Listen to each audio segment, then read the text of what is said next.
တင်မတီသေးတဲ့ကမ္ဘာအန်နယ်ရှိဆုံးတရဝါများကမ္ဘာပေါ်မှာအန်နယ်ရှိဆုံးတရဝါလို့ပြောလိုက်ရင်ခင်ဗျားတို့ဘာကိုရင်ပြင်းမြင့်မလဲတောပြင်ရှင်တွေလားကြားတွေလားဒါမှမဟုတ်ပင်လေပြင်ကငမန်းဖြူကြီးတွေလားတကယ်တော့လူအများစုထင်ထားတာမှားနေပါတယ်တကယ်လူသက်သမားအစစ်မှန်တွေကကျွန်တော်တို့နဲ့တိတ်မဝေးတဲ့နေရာမှာရှိနေတတ်တယ်လို့တချို့ဆိုရင်ရန်ကိုကြီးကောင်းပြီးရှေ့ဆရာကောင်းနေတတ်ပါတယ်ဒီနေ့ဗီဒီယိုမှာတော့ကမ္ဘာအနည်းရှိဆုံးတရဝါ9မျိုးနဲ့သူတို့ရဲ့ကြောက်စရာကောင်းတဲ့စွမ်းရည်တွေကိုအသေးစိတ်တင်ဆက်ပေးသွားမှာဖြစ်ပါတယ်ဗီဒီယိုအဆုံးမှာခင်ဗျားတို့လုံးဝမတင်ထားတဲ့နံပါတ်1တရဝါကိုတွေ့ရမှာမို့အဆုံးထိကြည့်ပေးဖို့ဖိတ်ခေါ်လိုက်ပါတယ်နံပါတ်5ရေငန်းမီချောင်းအရှိတောင်အရှောင်းနဲ့ဩစတြေးလျမှာတွေ့ရတဲ့ရေငန်းမီချောင်းတွေကကမ္ဘာအကြီးဆုံးတောတရဝါတွေပါသူတို့ကအရှိ23ပေတိရှိနိုင်ပြီးအလေးချိန်ကတော့2တန်းကျော်အထိရှိတတ်ပါတယ်သူတို့ရဲ့အနည်းရှိဆုံးလက်နက်ကတော့ The Bro တင်မင်းတိုင်ကြီးလှည့်ခြင်းလို့ခေါ်တဲ့တိုက်ခတ်မှုပါတားကောင်ကိုမိပြီးဆိုတာနဲ့လှက်ပစ်တာကြောင့်အယိုးတွေအကုန်ကျွေးမှသွားစေပါတယ်သူတို့ရဲ့မေယိုဖီအား3900 PSI ထိရှိတဲ့အကြောင်းခေတ်သစ်တိရစ္ဆာန်တွေထဲမှာအားအကောင်းဆုံးလို့တော့ပြောလို့ရပါတယ်။တစ်နှစ်ကိုလူပေါင်း1000ဝန်းကျင်ဟာဒီမီချောင်းတွေကြောင့်အသက်ဆုံးရှုံးနေရပါတယ်။နံပါတ်4အာဖရိကကျွဲရိုင်းအာဖရိကမှာဒီကျွဲတွေကို Black Death အနက်ရောင်သိမ်းမင်းလို့ခေါ်ကြပါတယ်။ကြီးလိုက်ရင်တော့ရိုးရိုးကျွဲနဲ့တူပေမဲ့သူတို့ကအရန်ကိုစိတ်တူလွယ်ပြီးလက်စားရှည်တတ်တဲ့သတ္တဝါတွေပါ။သူတို့ကဒဏ်ရာရထားရင်တော့အညှိုးထားပြီးပြန်တိုက်ခိုက်တတ်ပါတယ်။အုပ်စုလိုက်နေထိုင်တတ်ပြီးတကောင်းကိုရံမွေအုပ်စုလိုက်ဝိုင်းတိုက်ခိုက်တတ်တာကြောင့်ရှင်လေးတွေတော့သူတို့ကိုရှောင်နေကြပါတယ်။အာဖရိကမှာတစ်နှစ်ကိုမိုးဆိုးနဲ့ခရီးတွားအယောက်200ကျော်ဒီကျွေးရိုင်းနေကြောင်းတည်ဆုံးနေရပါတယ်။နံပါတ်3ရေမြင့်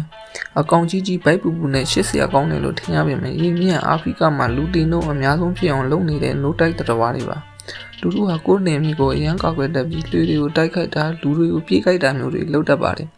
သူတို့ရဲ့တောတွေကအရှိ2ပေနီးပါးရှိနိုင်ပြီးတိုက်ခိုက်တဲ့အခါမှာဘာကူမှမကြောက်ဘဲနဲ့ရှေ့တိုးတက်တဲ့သဘောဝရှိပါတယ်။ရေမြင့်ငုံမြင့်အနားမကပ်ဖို့ကအကောင်းဆုံးနည်းလမ်းပါပဲ။နံပါတ်2အင်လန်ထိုင်ပန်ဒီမွေကကမ္ဘာအစိပ်ပြင်းဆုံးကုန်းနေမွေအဖြစ်သတ်မှတ်ခံထားရပါတယ်။ဩစတြေးလျတိုက်အလဲပိုင်းရှိရှောက်တွေတော့ဒေတာများမှာနေထိုင်တတ်ပါတယ်။ဒီမွေရဲ့အစိတ်တစ်ချက်စာဟာလူပေါင်း100ခန့်ဒါမှမဟုတ်ကြွက်အကောင်ရင်2000ဝဲခန့်ကိုတည်စီနိုင်လောက်အောင်ပြင်းထန်ပါတယ်။အစိတ်အလွန်ပြင်းပေမဲ့အလွန်ရှက်တက်ပြီးတော့လူတွေနဲ့ဝေးရမှာနေလေးရှိပါတယ်။ရံမစရင်အရင်တိုက်ခတ်လေးမရှိပါဘူး။အစိတ်ပြင်းဆုံးမဟုတ်ပေမဲ့လူတွေကိုအန်နေရအပြီးနိုင်ဆုံးမွေတွေကတော့အာရှတိုက်မှာရှိတဲ့မွေပွေးမွေဟောက်တို့ပဲဖြစ်ပါတယ်။ဒါဟာလူနေရက်ွက်တွေနဲ့ပုံမှုနီးကပ်စွာနေထိုင်ကြလို့ပဲဖြစ်ပါတယ်။နံပါတ်1ရှင်လူတက်သမားအစစ်မှန်ကတော့ရှင်ပဲဖြစ်ပါတယ်။ဘာပေါ်မှာလူတက်မှုအများဆုံးတရဝါဟာတွားကြီးကြီးရှိတဲ့ရှင်ရှင်လေးမရှိတဲ့ရှင်မှန်ဖြစ်ပါတယ်။ရှင်ဟာကိုယ်တိုင်တက်တာတဲ့သူတို့တည်ဆောင်လာတဲ့ယောဂပိုးတွေကြောင့်လူသိဆုံးတာပါ။ငါဖျားတွေးလွန်တုပ်ကွေးဂျပန်အုံနောက်ရောင်ယောဂစားတဲ့ယောဂတွေကြောင့်တစ်နှစ်ကိုလူပေါင်း9သိန်းခွဲကျော်တည်ဆုံးနေရပါတယ်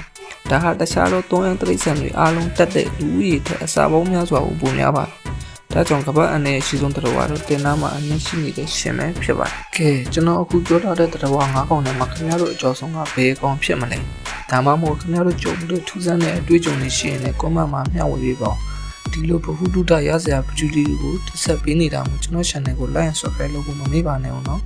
အသစ်တင်နိုင်ပြီးအောင်ဘေးနားကခေါင်းကောင်းလေးကိုလည်းနှိပ်ပြီးဖို့မမေ့ပါနဲ့ဆုံးဖြတ်ကြည့်ပေးတဲ့အတွက်ကျေးဇူးအများကြီးတင်ပါတယ်